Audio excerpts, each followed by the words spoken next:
अभिषेक सिंह आशु की लखनऊ विश्वविद्यालय में पैठ गहरी हो चुकी थी। मायावती सरकार के खिलाफ छात्र आंदोलन का वो एक बड़ा चेहरा बनकर उभरे थे। साल 2003 अगस्त में अखिलेश यादव विश्वविद्यालय कैंपस पहुंचे। यहां से छात्रों की एक बड़ी रैली निकाली गई। उधर सियासी उथल पुथल के बीच मायावती ने इस्तीफा दे दिया। सरकार गिर गई और कुछ दिनों के अंदर ही मुलायम सिंह यादव फिर से मुख्यमंत्री बन गए।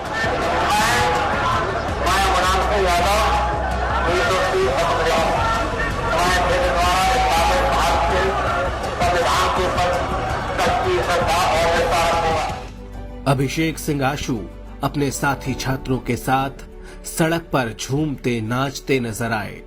ढोल नगाड़ों की थाप, आतिशबाजी, मिठाइयां बांटना, होता भी क्यों नहीं, काफी संघर्ष के बाद अपनी सरकार जो बनी थी।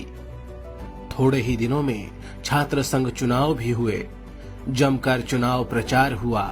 आखिरकार अभिषेक सिंह आशु ने 1718 वोटों के साथ पहले नंबर पर जगह बनाई और 741 वोटों से जीत हासिल कर ली।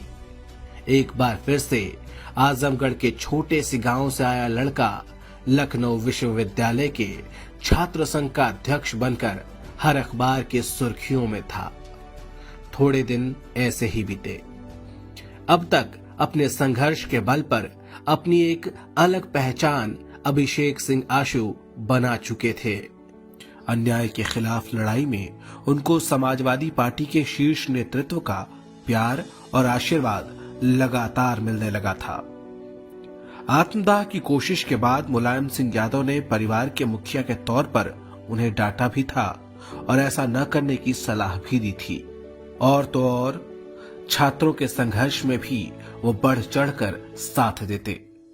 इतना अपनापन, इतना लगाव, इसके बाद भी आशु को एक दिन अपने आवास पर बुलाकर नेताजी ने बहुत फटकार लगाई। पूरी कहानी खुद आशु बता रहे हैं कि मैं यूनिवर्सिटी का अध्यक्ष हो गया, नेताजी इस प्रदेश के मुख्यमंत्री हो गए। फिर जो स्टूडेंट मूवमेंट उस समय चल रहा था, मैं उसको लीड कर रहा था। जब मैं अध्यक्ष हो गया, नेताजी मुख्यमंत्री हो गए, तो मैं उस स्टूडेंट मूवमेंट को खत्म नहीं किया। जिन मुद्दों को लेकर के, जिन वसूलों सिद्धांतों को लेकर के मैंने लड़ाई लड़ी, मैं अध्यक्ष हो गया, मेरी सरकार आ गई, तो मैंने कहा कि नहीं, ये चीजें पूरी होनी चाहिए। ये मेरी लड़ाई थी, इसलिए चीजें पूरी होनी चाहिए। लेकिन उस समय कुलपति जी मिल करके गए मुख्यमंत्री के यहाँ, मेरी शिकायत किए, नेताजी से शिकायत किए कि वो देखिए वो जबरदस्ती कर रहे हैं, ये कर रहे हैं, दबाव बनाते हैं, आंदोलन कर रहे हैं, विश्वविद्यालय ठीक से नहीं चला, ऐसे करके। तो एक दिन नेताजी ने मुझे सुबह सुबह बुलाया अपने यहाँ, अब बुला करके मुझे बहुत डांटा कि तुम जबरदस्ती करते हो, ऐसे करते हो, तुमको मैं पार्टी से निकाल दूंगा, ऐसे कर दूंगा, ये सब कहा उन्होंने।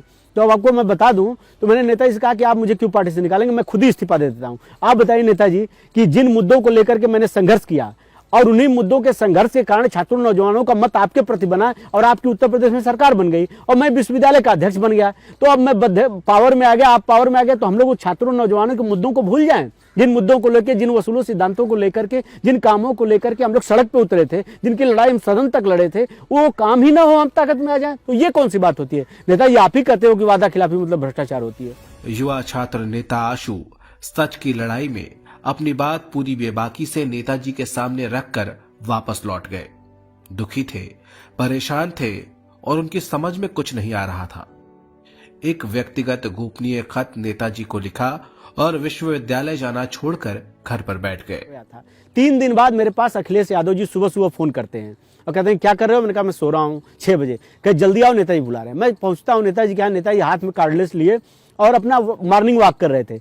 नेताजी के पास मैं गया, पैर छुआ, तो नेताजी कहे बताओ तुम नाराज हो गए क्या? मैं तुम्हें डांट भी नहीं सकता हूँ, तुम मेरे बेटे की तरह डांट सकते? नेताजी कहे जिद करते हो तुम, कोई बात नहीं, जाओ अब तुम काम करो। मैंने कहा नेताजी कैसे काम करें आप बताओ, आपने मुझे डांटा, कोई बात नहीं थी, आपने बंद कमरे में 5 KD में डांटा, लेकिन ये चीजें तो छप गई अखबार में, मेन पृष्ठ पे बक्सा लगा करके छप गया था कि विश्वविद्यालय के अध्यक्ष अभिषेक सिंह आशु को नेताजी ने बुला के आवास पे खूब ढेर सारी डांट पिलाई, बहुत डांटा, अखबार में छप गया। मेरी तो बड़ी बदनामी होगी, मैं क्या मुंह लेके विश्वविद्यालय में जाऊँ? तुम बहुत जिद करते हो, बताओ क्या चाहते हो? मैंने कहा नेताजी अब आप कार्यक्रम दीजिए ताकि मेरा मान सम्मान विश्वविद्यालय में बने, आप कार्यक्रम दीजिए, तभी मैं पार्टी में रहूंगा और तभी मैं विश्वविद्यालय जाऊंगा।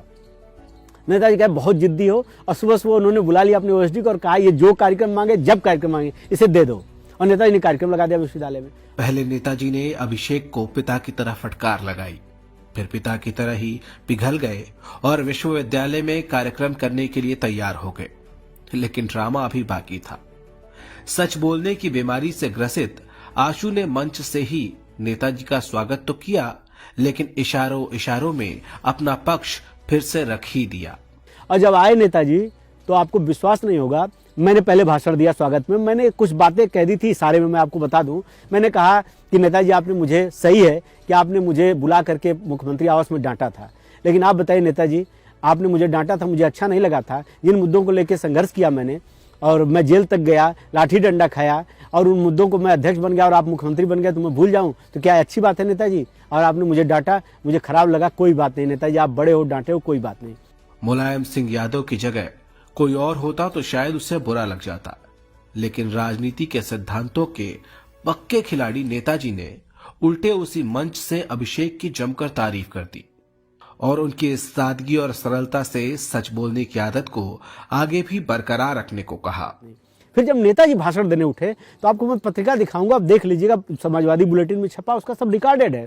नेताजी ने कहा कि अभिषेक सिंह आशु हमारा नेता है, और जब इसने मेरे सामने बड़ी चतुराई से मेरी आलोचना कर डाली तो मुझे भरोसा है कि एक सबको, जो कोई भी राह भटकेगा वो उसकी इसी शब्दों में, इसी संयम से उसको रास्ता दिखाने का काम करेगा। उन्होंने ये एक वाक्य भी बताया कि इसी तरह का एक मौका आया था, मैनपुरी में भी एक नौजवान मेरी आलोचना कर रहा था, लेकिन वो डर गया और कुछ शब्द बोला, उसके बाद वो बैठ गया, आलोचना नहीं किया और डर गया और घबरा गया। लेकिन मैं अभिषेक सिंह आशु आपको बधाई देता हूं कि जब आपने मेरे मन से, मेरे सामने आपने मेरी आलोचना कर डाली तो आप कभी गलती नहीं करोगे। आप नेता हो, आप नेता बनोगे, खुद तो गलती नहीं करोगे, और कोई भी गलती करेगा तो उसे निश्चित रूप से आप सही रास्ता दिखाओगे और बताओगे। आज भी अभिषेक सियासी गलियों में अपनी इसी छवि के लिए जाने जाते हैं। लोगों के असली मुद्दे उठाने में वो कभी नहीं घबराए, न अब घबराते हैं। यही आदतें आशु को समाजवाद का सच्चा सिपाही जो बनाती हैं।